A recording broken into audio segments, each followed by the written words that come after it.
خدایا بیاموز به من که لحظه ها در گذرند.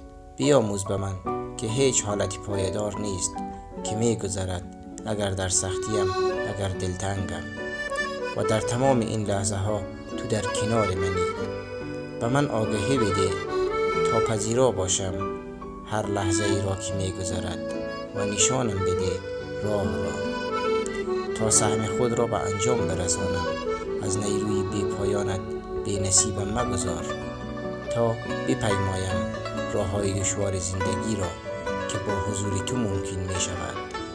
نگرانی هایم را به دست تو می سپارم و قدم می گذارم در راه هایی که تو می خوانیم، و هرچی در این مسیر برایم مهیا کرده ای را با آغوش باز می پذیرم.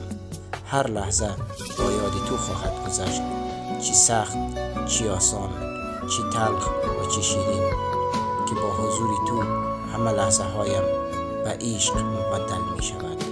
خدایم